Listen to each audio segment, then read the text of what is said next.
নমস্কার, বঙ্গালস কিচেনে আপনাদের সকলকে স্বাগত জানাই।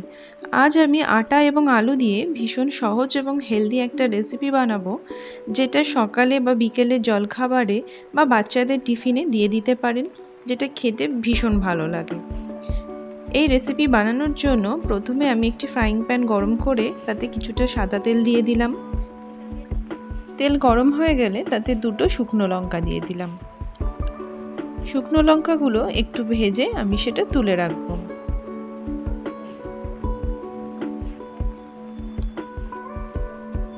এবার ওই তেলেই দিয়ে দিচ্ছি 5 থেকে 6 কোয়া রসুন এবং একটি মাঝারি সাইজের পেঁয়াজ, যেটা আমি একটু বড় বড় করে কেটে রেখেছিলাম, সেটাও দিয়ে দিলাম। পেঁয়াজটা খুব লালচে করে ভাজবো না, হালকা ভেজে নিয়েই এটা রেখে দেব ঠান্ডা হবার জন্য। একটি মিক্সিং বোলে আমি শুকনো লঙ্কা দুটো হাত দিয়ে ভালো করে চটকে মেখে নিয়েছি। এরপর এর মধ্যে রসুন ও পেঁয়াজ যেটা আমি ভেজে রেখেছিলাম সেটাও দিয়ে দিচ্ছি।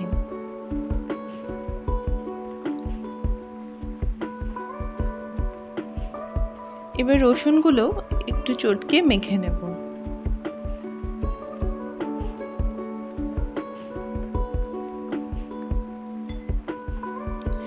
দুটো আলু আমি সেদ্ধ করে মেখে রেখেছিলাম সেটার মধ্যে দিয়ে দিলাম।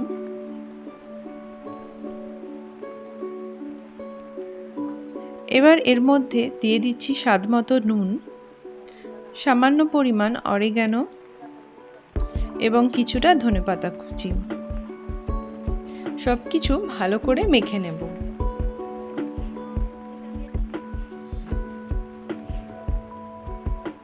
আমি এখানে আগে থেকে আটা মেখে রেখেছিলাম এবং তা থেকে ছোট ছোট লেচি করে রেখে সেটাকে একটা রুটির আকারে গড়ে নিচ্ছি।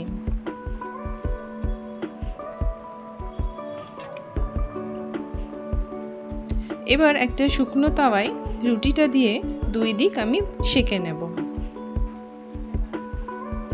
একদিক শাঁকা হয়ে গেছে, এবার উল্টে দিয়ে অন্য দিকটাও সেঁকে নিচ্ছি।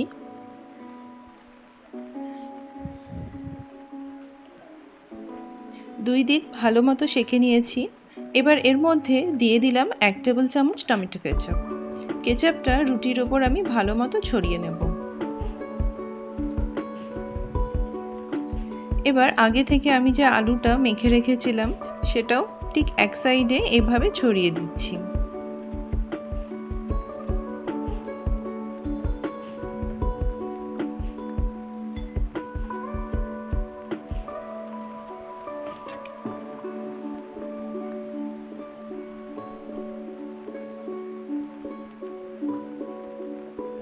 ওপর থেকে দিয়ে দিলাম গ্রেট করা চিজ।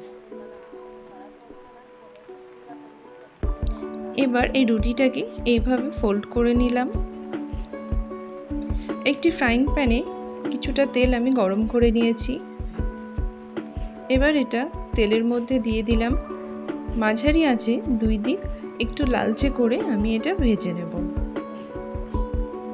একদিক ভাজা হয়ে গেছে, এবার উল্টে নিয়ে অন্য দিকটাও একইভাবে একটু লালচে করে ভেজে নিলেই আমার এই রেসিপি একদম তৈরি।